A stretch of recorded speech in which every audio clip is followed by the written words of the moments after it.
Hey, it's Sammy for another episode of the IdOMUSIC podcast, and our goal and our mission is to empower and educate musicians and artists worldwide.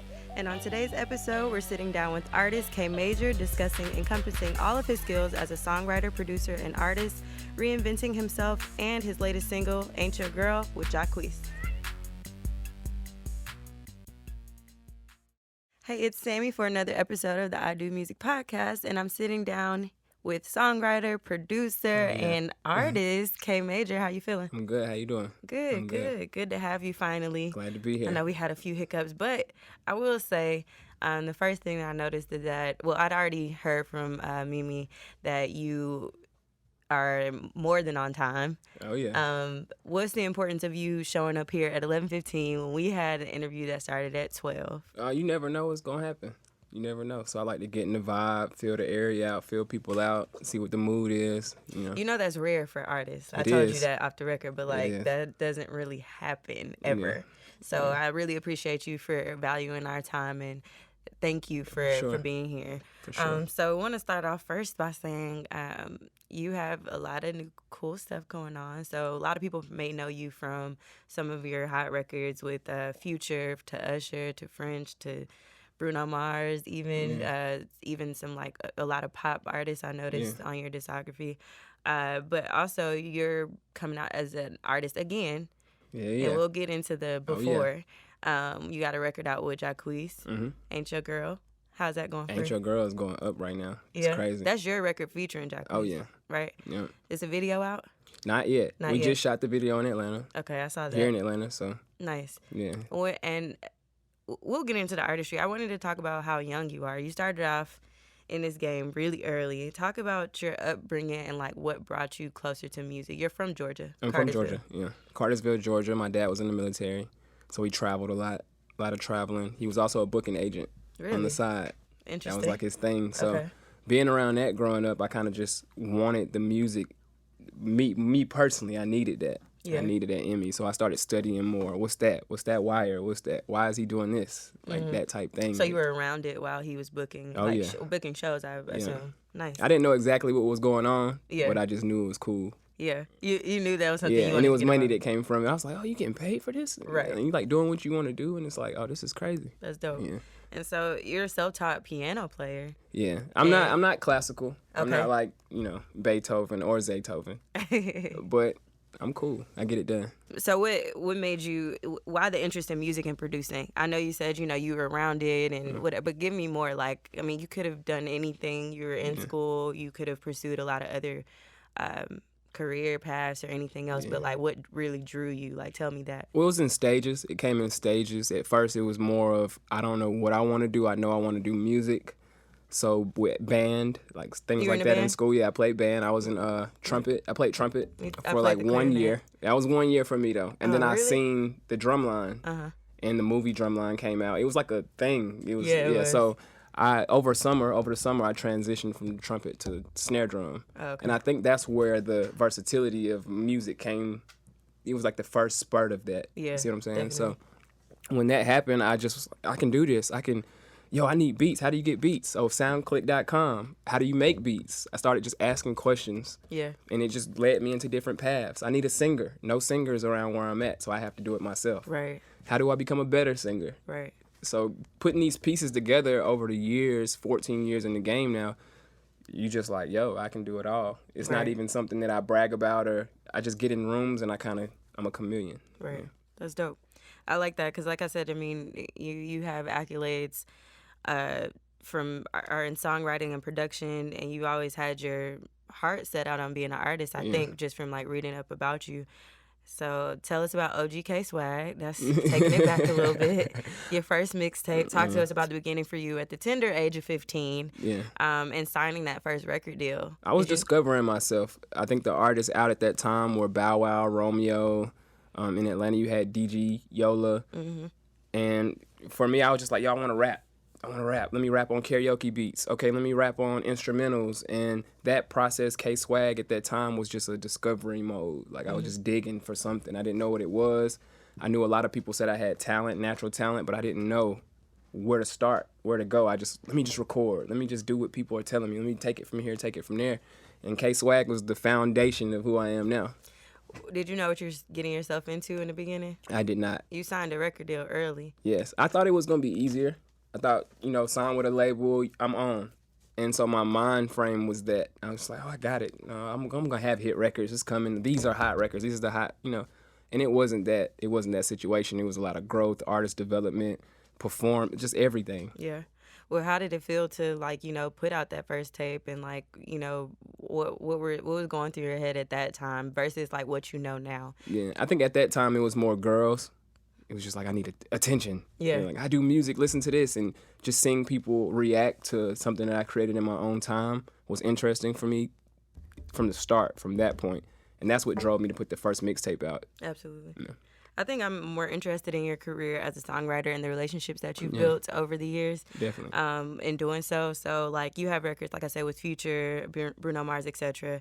And you've written alongside Fat Boy, who's a super producer, songwriter, everyone knows, Shawty Red. And Kalina.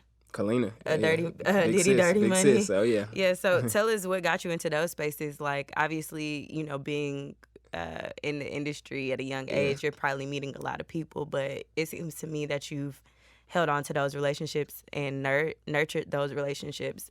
Being in those spaces with somebody like Shawty Red, oh yeah, I still would like to talk to, Yeah. So, and Fat Boy and Kalina. So, tell us about those relationships and how they helped you even in being a songwriter and now artist. Being so young and being around these people, in my first situation, being around Fat Boy and Kalina, it was interesting. Kalina came in as a songwriter, writing on Fat Boy's beats. And she would come in the studio, it'd be a little chocolate jar, she would grab a chocolate, and she had a process.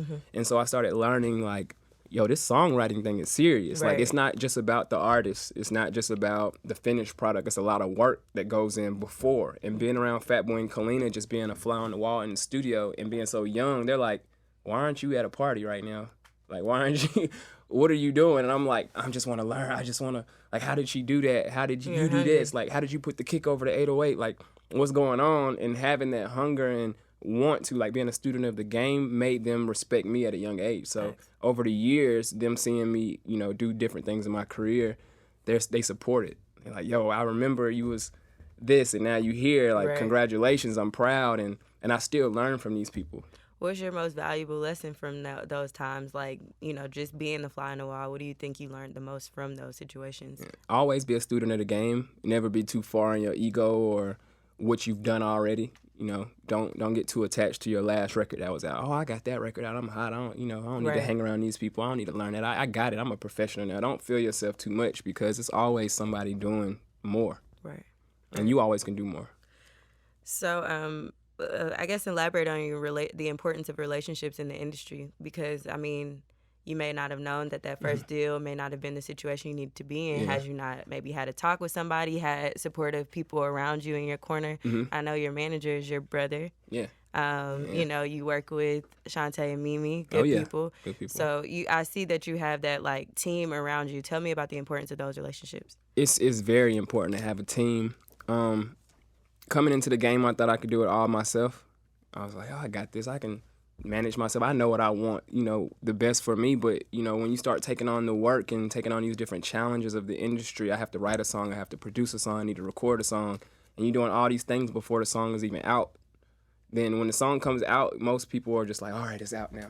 Yeah, but you're not ready. It's a whole job that has to be done. And if you don't have people who are professionals in that thing, it doesn't work. Right. Definitely, I agree. So why'd you leave the label? Being with a record label, sometimes, not everybody's situation, but depending on how you come into it, if you expect things, like I said, I expected the label to do this and this and this, then business automatically is not going to go right. I think that any deal you get into, you want to respect for each other. I'm going to do this, you're going to do this, and this is how it's going to work. Right.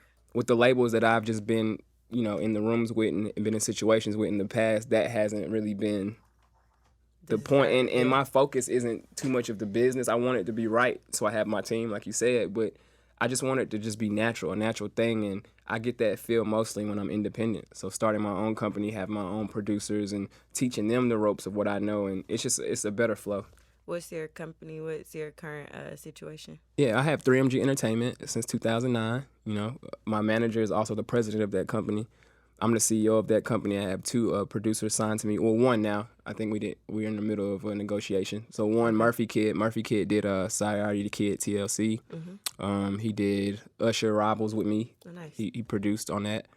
And he just continuing to work. He did Bounce for Jacquees with Nash B. Nash B was also one of my first clients under 3MG for a short time period, and we built a great relationship. You know, that's my little brother, and introduced him to Jacquees. So my company is kind of, you know, in the production songwriting world, we've kind of developed and got it to this point to now where we're ready for this artist thing. You feel like you, like, in terms of the business, you've learned enough to, like, you know, like, make those moves and be able to teach it, like, how are you able to, you know? Yeah, I don't think that I've learned it all. When I figure out how to make something work, like I figured out how to produce on albums. I'm like, okay, relationships is important. I have these relationships. Let me not hog them all. Let me not try to hold it like this. Exactly. I didn't come into the game to meet people, to kind of hold it back from other people. I came in to, you know, lay out a road. This is how you get it done, and it can be done this way. Let's work together. This is how you do it. From what I know. Now, if I don't know it, I can't teach it, but I also try to outsource for myself. Facts. So, you know, when you get a new producer like a Murphy Kid and they don't know these things, they don't know to put a team around them, Right. then you just give them those little points, and then they take that and they become a boss themselves. Right. And they may end up teaching you things about the game you didn't know. Facts. I totally agree with that. So let's talk about your name, K Major. So it was once OG Swag. It sounds like the era that you were in. But now K Major, tell me about that and, like, why the transition. Major came, my dad's in the military, like I said, Air Force family. So, you know, that major, the rank thing of that. And then, you know, when I play on the piano, I figured out that major chords are happier for me. Like, I feel happier, so I always fall towards those chords more. Yeah, major chords are definitely happier than minor. So I just, you know, that with that tie-in from music to the family and me wanting to do everything big that I do, I try to do it the right way and try to go hard at it. So Major was the perfect name, and then my first name is Kendrick. So the letter K, my whole family, my like immediate family, our names are K's. Oh, really? You know, Kenia, Kenny, Kenneth. You know, it's just like, yeah, we're all K. So it's just a prominent thing. That's dope. And I got K Major out of it. That's what's up. That's what's up. Do you believe in, like, in terms of, like, the producer side of, like, having tags and things in 2018? Is that important for you? Yeah, it definitely is. That's the only way we can brand ourselves. You know, so many artists get beats from producers and don't give them credit, or you're like, yo, this song is hard, but you only know the artist. You don't know, like, yo, it's a whole half of the, like, song that was done from somebody just as important. Yeah. And without this person, the song wouldn't exist. You see what I'm saying? So tagging allows you to, when somebody hears it, it's like K Major songs. It's like, oh, K Major did this. Yeah. So you don't have to search for it. It's there just like the artist's voice. Absolutely. So speak on starting over, like, you know, transitioning to another name, creating your own company and business. Yeah. You've been in the game since you were young, and what? Obviously, that's a challenge in itself. You're not even an adult yet. You don't really know what you're doing in life. Yeah. So putting business in there is always challenging. But what challenges have you faced reinventing yourself and changing your name, and, like, what's your approach in, you know, moving forward? Yeah, you said it. Reinvention is something that is very important in an artist's career or any musician, talent, entertainer's career. You have to be able to go with what's going on and be ahead at the same time. So I had to learn that. I was so like, oh, this is what's happening now. I need to get with it. And I was a follower. And, you know, transitioning from a follower to a leader, it's like, no, I want to lead. So I need to learn the things about artists and the positions they're in, but add my twist to it and make it better. And you know, when I get bored with it, when I'm like, yo, my hair has been curling, I've been wearing a bandana, and it's kind of like, I'm not sticking out. Let me braid it up. Let me see what that looks like. And you see how people react, and you're like, yeah, I'm here for a minute. Yeah. Females do it every day. Like, y'all, that's a natural thing y'all change have. The look. So I gotta change it up. Whatever that is inside y'all, it's the same thing for artists. It's like, it's time. It's time for a change. I feel you. I mean, even, like, across projects, you see, you know, you want to. So, some artists are literally taking their entire Instagrams, just deleting everything, starting over from each project. That's part of it. That's a part of it, because you want to get in not in character, but you want to be in the moment. Like, you want to be, but ahead of the moment too. Like, I'll give you an example. When I did Category 5, the concepts of the songs aren't necessarily what I'm going through now. Right. But I'm telling you a story from when I went through it. And so I just jump into that character. What did I look like? who was I then? You know, and I try Right. to get into that world, so it has to align on my Instagram. Definitely. I can't be this person and you hear the music and you like, wait, Who is that? yeah, exactly. I feel you completely. So you were once enrolled in school and at the Art Institute of Atlanta, Yeah. and you know, after having success at a young age and having your first record deal, pursuing music to go to school. Yeah. Like, why was that important to you at that time? I know you ended up dropping out of school to Yeah. pursue music again, but like, so music is just like there in your Yeah. head. But like, why was it important for you to even start that journey Yeah, I mean, at that time in your life? I'm a student of the game. It's only so much you can learn in one city. My city is a very small city where I'm from, Cartersville, Georgia. Like I said, it's no professional studios. It's no Patchwerk facilities. It's nobody that done it before you there in the music field. It's sports. It's mostly sports. So True. being there, like when I graduated high school, I didn't want to go to a regular college and learn business because I wasn't interested in business. I just Right. came out of band and I played basketball a little bit, but music. And so Full Sail, Art Institute, SAE were the only options that I had to kind of just keep going with what I knew. I was like, Facts. okay, I got to go to school and I want to do music of school, you know what I'm saying, school, music, whatever. So I went to Art Institute, but then being there, you start learning and meeting people who are maybe further than that. And they like, yo, I've been going for 2 years, bro. This is Where it's at. This is where it's at. Right. And they might not be teaching that. And so you just keep bouncing, you learn and you just go. You go with it. Yeah, you seem like you're a person that just kind of naturally goes with what makes sense at the time. Yeah. It's got to make sense based on where I see myself being. Facts. So you've actually had many placements, and we can get into like some of your favorite projects and just like how you mesh all of the things that you're doing from songwriting to producing and artistry. That's like the main thing that I want to know. Like, Oh, yeah. really, just how are you able to, be a chameleon in the studio space? But I want to talk about getting song placements in TV and film because I'm sure a lot of our listeners and viewers are interested in that. Yeah. And I know you've had some great placements on The Game, Hit the Floor, Lincoln Heights, and list goes on. Oh, yeah. I'm sure. How was it? I'm sure like maybe relationships too played a part in that, but like what was it for you? Like, let me get these placements in TV and film. That's a good check. Yeah. One. Two, Yeah. how do you do that as a producer? I mean, when you pay attention to TV shows and you hear music, you automatically like, yo, wait, are they getting paid for this? Like for their song to be in here? And so I guess like with me researching that, and my manager really did it. Like I was just doing the music, like music. And he was like, yo, you ever thought about TV shows or what about movies? So researching that it's accessible. It's actually more accessible than trying to sign with a record label or something. It's not a hard task. It's about researching, finding it, and then applying the content, working on that instead of working on, I want to be an overnight success. That's another thing that can happen. But in the meantime, reach out, like get on the internet, Google, YouTube, like how do I do TV licenses, like stuff like that. It's the information is there, like and especially in 2018. There's so many people just like here's the information, just do it. It's not. That was the first thing I got into with music that made me money, and it wasn't like something I was searching for. I'm like, who's gonna sign me, and what record labels are looking for artists? Oh, some TV placements. Oh, that's cool. I really didn't understand how big it was to people until later on in my career. I was like, yo, I did The Game on BET. Yo, that was Hit the Floor. I never watched an episode of Hit the Floor. Great shows, really, really and great shows. Like, The Game I watched, and so that was big for me at the time, but I didn't realize, yo, this is like if I had to retire today and not be an artist and producer, like full time for artists, I would just get into TV and just create jingles and were you creating music for that show, or like were you just making music that just happened to fit into the show? I was just making music, and different concepts, and when you get these show opportunities and they're like, I'm looking for this, you reach in your catalog, you're like, I got something for that, and you just submit. It's a submission type thing, like with anything, like when you send beats to an artist, you got to send it through an A&R. There's companies out there for TV that you can just send them to, have a profile like MySpace or Instagram or Model Mayhem, whatever. You can have a profile for your music and have a catalog there for them to choose for, a Coca-Cola commercial and things like that. You don't need a big-time agent. That's dope. Yeah. Thank you for sharing that. Oh, for those that I'm sure Go need get it. that check. Go get the check. Go get the check. So you've worked with many successful songwriters. We kind of already touched on that a little bit, but it even goes further to The Dream, Tricky Stewart.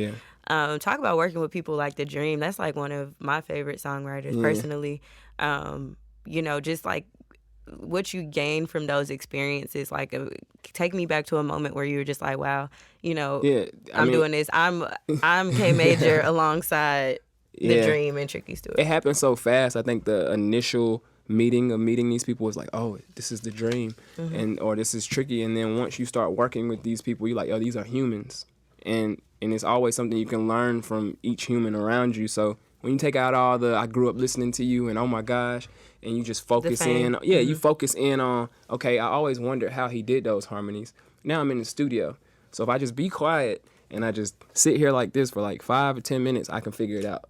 You know, and I might have to ask a question. I might have to be like, yo, how you do that? And he was always open, like, with his creativity, seeing his flow, it allowed me to be like, yo, I do that now. Right. Like, so I'm going to keep that trait about me. Or I don't do that. I need to add that. You see what I'm saying? What do you think is the most important thing about being a songwriter? Like, what is it? What's something that you, like, maybe skills that you may need to have to be a success in that realm?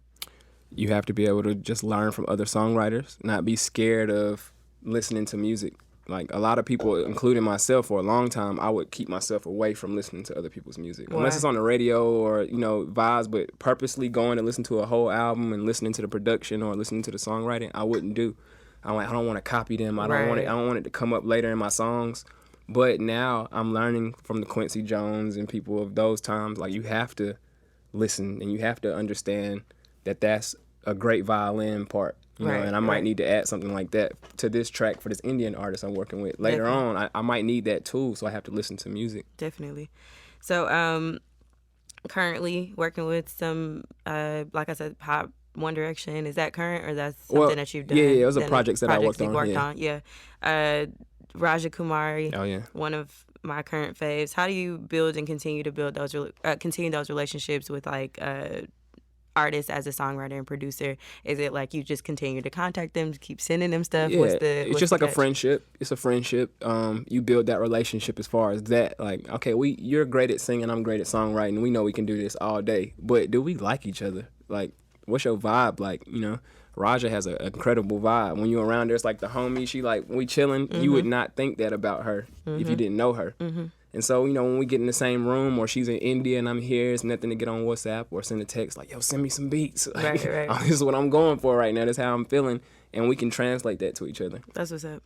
I really like the latest project, and I didn't even know until I was researching you what you produced on this, so that's dope. Thank you. Why would you say it's important for you to create your own music as an artist, you know, after having such success as a songwriter? It's kind of hard to translate that sometimes because it's like, you know, you're writing for other people. Like, what do you keep for yourself? Or like, you know what I mean? For sure. I mean, it's all about concepts.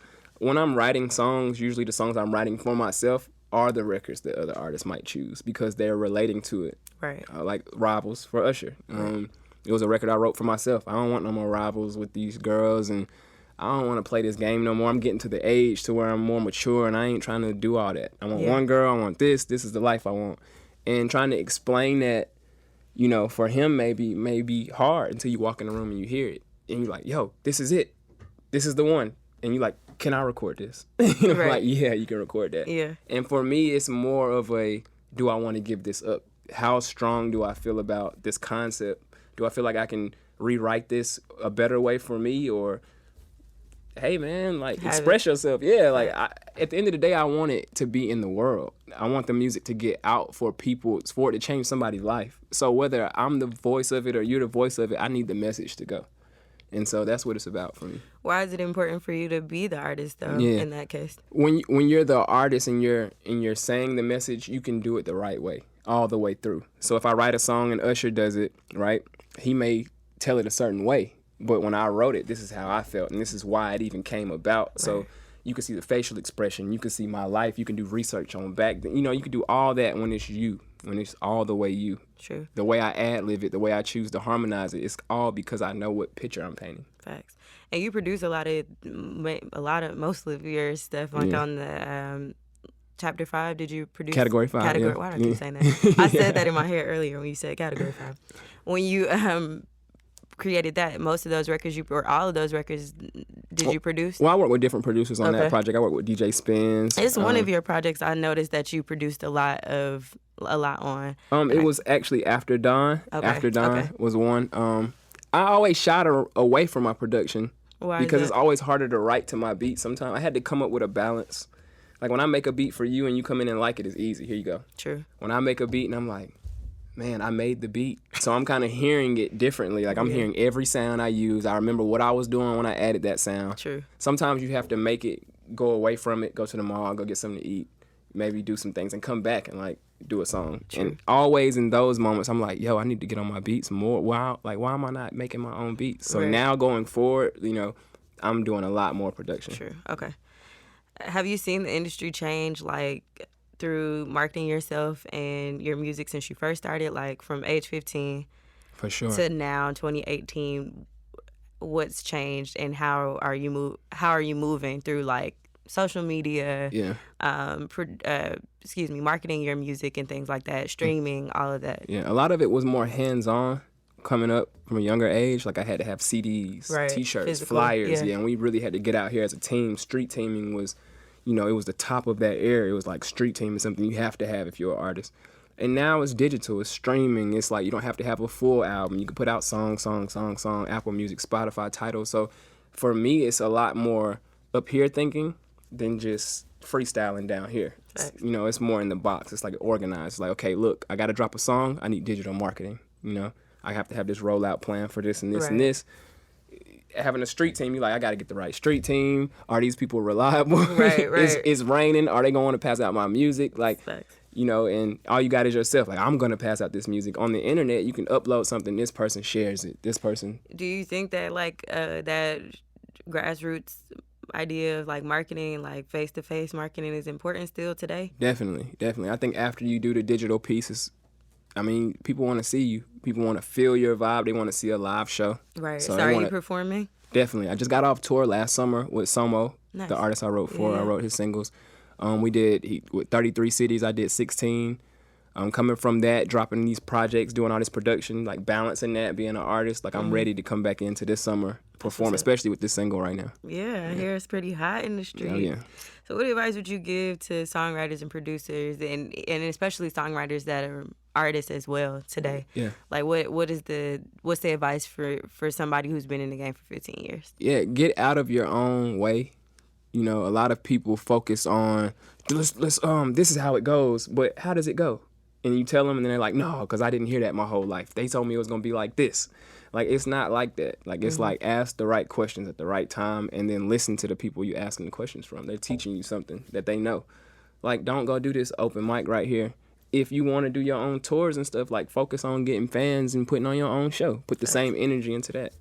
Talk about encompassing, I know I've already touched on this a little bit, but just go into it a bit more. Encompassing all of your skills in one, like being the songwriter, producer, and the artist. It sounds like a lot. It is. It sounds like a lot. Like, not only now are you still producing and songwriting for other people, but you're focusing on your record and your image and your shoots and whatever else you got going on. Yeah. How do you encompass all in one, and why is that important for you? It's what I want. I want to get better. I want to be the best at what I'm doing. So coming into this artist thing, competing with other artists, I can't use the excuse of I'm a producer too, so I don't have the time to go to rehearsals or vocal training or, you know, learning my stage presence, or I'm too good to do that. I already did a tour, so I don't need stage rehearsal. Like, you can never be that person.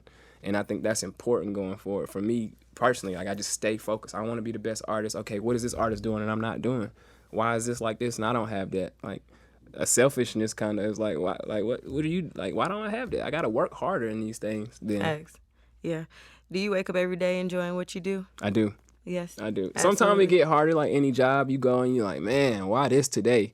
But at the end of the day, overall, I'm doing what I love to do. Yeah. So I'd rather be doing this than anything else. What do you think is the most rewarding part of your job? Fans, reaction, touching people's lives, the messages online, like, yo, you got me through my college, you know. Whatever, yeah. By listening to Category 5. And I'm like, yo, how did you get through college by listening to Category 5? But however it worked, you know, if it wasn't created, that spark wouldn't have happened. So to be able to do that every day is, you know, the biggest thing. That's what's up. So You have the new single out now with Jacques. We talked Oh about it. yeah. Where do you see the music taking you as an artist Over the moving top. forward? I think that that's the missing piece to my whole career for people to really see who I am. You know, just producing, having placements and being on albums is cool, or being known as a songwriter is cool. But when you're looked at as like, yo, Kanye West. Right. See what I'm saying? Right. For real. When you start, like, the artist piece pushes them over the top for That's you true. to acknowledge everything. That's And true. that's where I'm at now. That's true.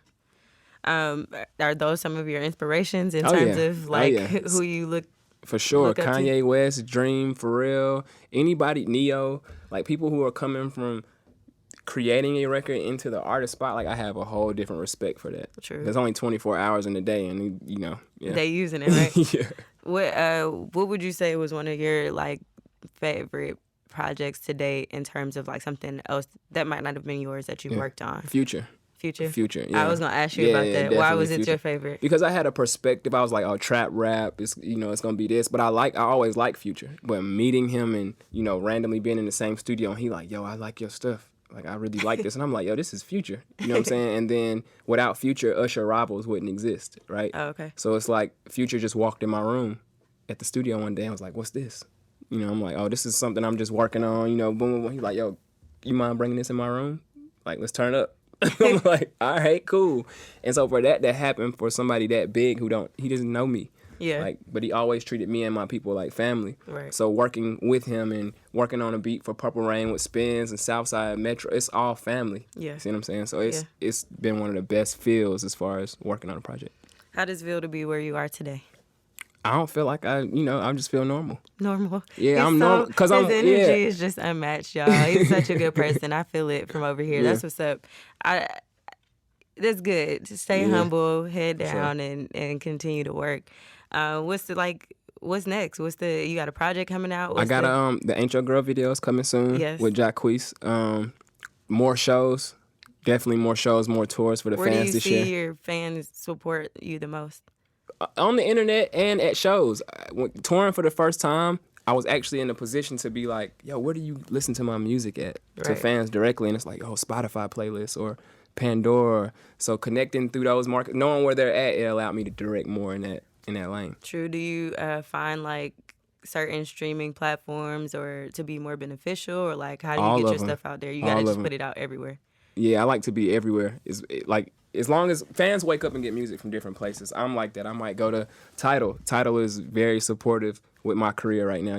They have their own cult following of people who love Tidal. So I want to make sure I'm on Tidal. Yeah. I want to, connect with those people. I don't want to have it on just Apple Music, just Spotify, just here, and I'm kind of closing people off from the music. Like, enjoy it, You mentioned like how your project impacted one of your fans or your supporters. Like how do you utilize like the how do you connect? Like how do you continue to connect? Was it through social media? Is it obviously, of course, touring and things like that? But like really tell us how you feel like you can grab them. Yeah, I think it's through the concepts. It's through my life experience. And when I hear people say, yo, I went through that before, or dang, I never heard an artist put it like that. I'm so glad you made this song. When I'm in the studio and I'm writing a record, I'm like, let me stay true to myself. I don't want to talk about fantasies too much or this too much. I want to keep it right here to where you listen to my album and you like, yo, that's real, every time. That's what's up. And you also mentioned your dad a little bit earlier. I never really touched on it, like being in the military. Do you think any of those, did you move around a lot, or I moved. Those I couldn't really. I was the youngest. I'm the youngest in my family. I have my brother and my sister, so it was always hard for me to remember everywhere. But I know we moved a lot. Does any of that play into like how you connect culturally, like being able to work with the artists like Raja Kumari? Most definitely. Yeah. Most definitely. I understand a whole different perspective of the world. Like, this is the United States. This is India. I grew up in Saudi Arabia around other Arabic kids and culture, so it's not, it's familiar to me. True. I understand. You don't think like us. You don't think like this. You think like you. So I try to dive into that and study more. And I'm more in tune. What's the tea taste like? Let's go buy some Indian tea or something. I don't know. Let's just really dive into it. Let's get there. That's what's up. All right. Any last bit of advice? I don't want to take up too much more of your time. last bit of advice for somebody listening to this, and it's like, I am really about to give up on everything that I did. I want to reinvent myself. Yeah. I connect with your story. What should I do? How should I do it, K Major? My second bit of advice, I would say, stay in it. Why would you give up if you want it? You know, everybody's been in that position. Like, I'm not Drake right now. I'm K Major, but I'm not Drake. So I could give up right now. I could say, man, why I don't have a hit record? Why am I not number one yet? Anybody can do that, but it's your love for it. It's not about what this person's doing or I'm not there yet. It's about, like, I love doing this. You know, let me figure out how to connect to people more. Let me ask questions. Maybe I don't need to be in the studio so much. Maybe I need to be out in the culture. Maybe I need to be vibing with other listeners of music and other cultivators of the art. Absolutely. So, what is it about you that makes you, I mean, like, take away the humble hat for a second. I know you are, but just, like, what is it about you that you feel that people, like, want to continue to work with you? You mentioned Jacquees a few times, working with other, you know, producers you work with, or, you know, so that's obviously a relationship you had from the beginning. The Dream, all these people that we talked about in the podcast, what is it about you that you feel like makes people want to continue to work with you? Money doesn't move me. Like, I'm not moved by a check. Like, I like a check. You know, it helps me do what I have to do in my life, but I love the art. So people know when they come to me, the quality is there. What you ask for plus more is there because I'm studying too. I'm interested too. True. It's not about 5,000, 20,000, 100,000. It's not about that. True. I love it. I like your passion. I like your energy. And I wish you much success with the record. Make sure y'all go listen to Ain't Your Girl. Ain't Your Girl featuring Jacquees on all platforms. Out now. Yeah, I like the record. And we're looking forward to the video and everything else that you got going on. Sure. So keep us updated. I will. Tell us actually where they can find you on social media. KMajormusic.com, at KMajormusic on all social media. There it is. Thank you. I appreciate it. As always, thank y'all for listening to the IdOMUSIC podcast. You can find us on social media, IDM Podcast, as well as myself, Sammy Approved, on all social media platforms. And it's been a pleasure, K Major. I'm like, pleasure. Thank you. Thank y'all for listening. Sonically superior.